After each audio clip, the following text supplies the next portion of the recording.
माता पार्वती का नाम अर्पणा रखा। अर्पणा रखने का कारण केवल इतना है कि उनको पत्ते खाना पड़ा।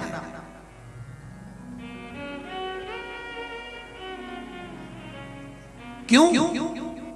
एक बार बाबा भोलेनाथ अघोरी बन गए। अघोरी मतलब भस्म रमाई, जटा बांधी, शरीर पर काले वस्त्र धारण कर लिए, एक स्थान पर जाकर मेरे भोलेनाथ जी लेट गए। इंद्र जा रहे थे। इंद्र को अभिमान बहुत था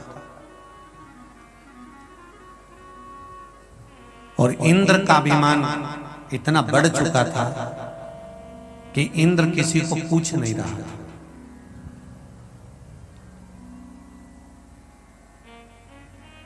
जाते जाते इंद्र बीच में अघोरी बाबा को देखा और देखते से इंद्र ने अघोरी को देखकर कहा, ए बाबा हटो यहां से, रास्ता छोड़िए हमको जाने के लिए। शंकर भगवान अघोरी का रूप रखकर बैठे थे और बैठे बैठे बैठे बैठे बैठे बैठे राम नाम का स्मरण कर रहे थे। हटे नहीं। इंद्र को क्रोध आया। क्रोध आकर वज्र उठाया और वज्र उठाकर भगवान शंकर को मारने के लिए जैसे हाथ आगे बढ़ाया, शंकर भगवान को क्रोध आया, तीसरा नेत्र खुल गया। जैसे तीसरा नेत्र खुला, इंद्र पहचान गया ये तो भोलेनाथ जी हैं। तुरंत इंद्र स्थान छोड़कर भागे।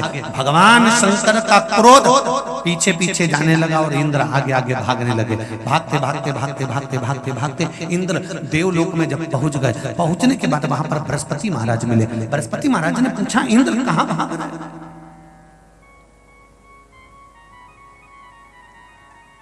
तुम कहां भाग रहे हो इंद्र? इंद्र कहते हैं बृहस्पति महाराज से, महाराज गुरुदेव शंकर भगवान का क्रोध आ रहा है और वो क्रोध मुझे मार देगा। बृहस्पति महाराज ने आकर भगवान शंकर के क्रोध को रोक कर कहा, प्रभु ये इंद्र है, थोड़ा सा अहंकार आ गया था, आप इसको क्षमा कर दीजिए। शिव जी ने क्षमा करा। इस क्रोध का मैं क्या करूं ये बता, इस क्रोध को मैं क्या करूं? बृहस्पति महाराज ने कहा, इस क्रोध को मैं समुद्र में फेंक देता हूं। भगवान शंकर के क्रोध को ले जाकर समुद्र में फेंक दिया, जिससे एक बालक ने जन्म लिया जिसका नाम जलंधर हो गया।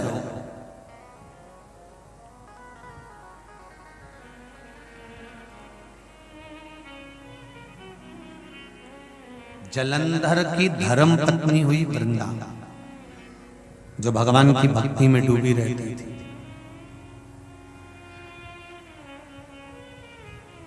वृंदा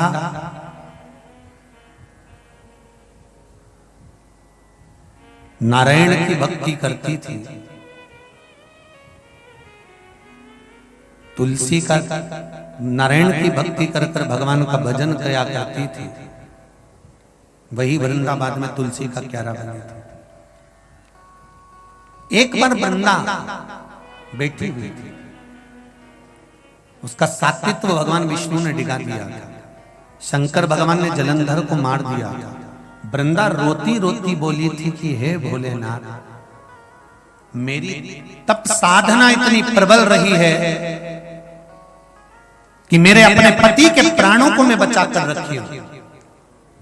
जितने भी पुरुष, जितने भी भाई इस पावन शिव महापुराण कथा को आस्था चैनल पर सुन रहे हो, चाहे फेसबुक पर सुन रहे हो, यूट्यूब पर सुन रहे हो, चाहे पंडाल में सुन रहे हो, एक निवेदन है, कभी इस अक्कड़ में अपनी जिंदगी को मत जीना कि तुम सब कुछ कर रहे हो।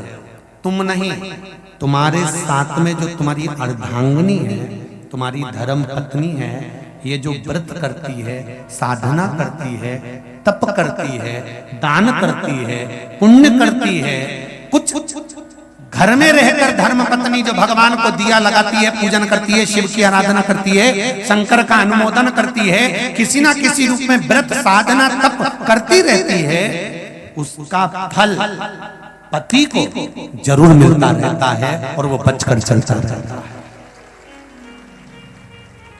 ये धर्म पत्नी के पुण्य का फल है।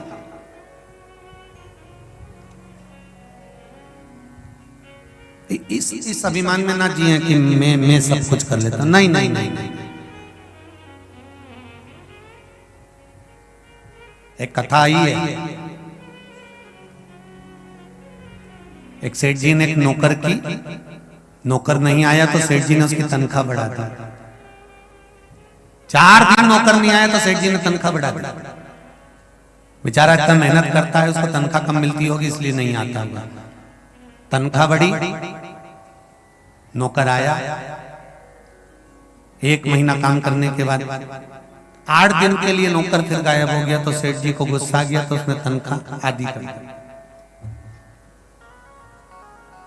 नौकर फिर आ गया, सेठ जी ने तनख्वाह दी, तनख्वाह आधी थी। सेठ जी ने नौकर से कहा, क्यों रे, मैंने तुझको तनख्वाह दुगनी कर कर दी तो तूने मुझे धन्यवाद नहीं दिया, और आज मैंने तनख्वाह आधी कर दी तो भी तो कुछ नहीं बोला। इतने में नौकर ने कहा, सेठ जी अब मैं क्या बताऊं, तो कम से कम धन्यवाद तो दे सकता था, और अब तनख्वाह तेरी आधी हो गई तो भी तू कुछ नहीं बोल रहा। इतने में नौकर ने कहा, सेठ जी ज्यादा हो गई थी तो भी कुछ नहीं बोला, और कम हो गई तो भी कुछ नहीं बोला, तो मैं क्या बोलूं, ये तो महादेव की कृपा है। मैं पिछली बार नहीं आया 8 दिन, आपने तनख्वाह मेरी बढ़ा दी। उस समय पर मेरी पत्नी के गर्भ से पुत्र हुआ था, जैसे ही मैं आया मुझे दुगनी तनख्वाह मिली, तो मैंने महादेव जी से कहा, बारे महादेव गजब करा, घर में एक संतान बढ़ाई तो उसके भाग्य की तनख्वाह भी मेरी दुगनी कर कर भेजना प्रारंभ कर दिया। बड़ी कृपा। तो सेठ जी बोले, अब तो तेरी तनख्वाह आधी हो गई, अब क्या हुआ?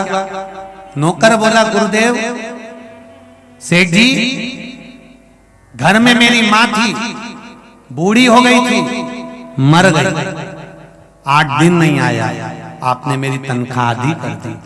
मैंने कहा, वारे महादेव गजब करा, व्यक्ति घटा तो उसके भाग्य की लक्ष्मी भी घटाता। बड़ा कृपालु है, बड़ा दयालु है। ये कभी विचार मत करना कि आपके अकेले के भाग्य का धन नहीं।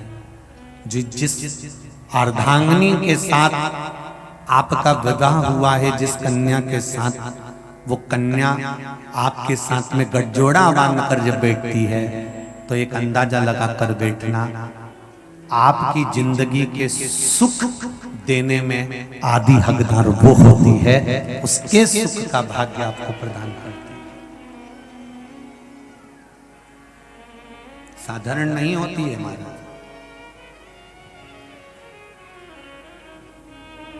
मैंने भगवान विष्णु की तप साधना करी है, मैंने नारायण की तप साधना करी है, और आपने मेरे पति के प्राण ले लिए। तप साधना किसको कहते हैं? उस तप साधना का बल पार्वती खुद देखेगी। पत्तियां खाकर अपने प्राणों को रखकर आपकी आराधना करेगी, और वो बल देखो, पार्वती का एक नाम अर्पणा पड़ गया।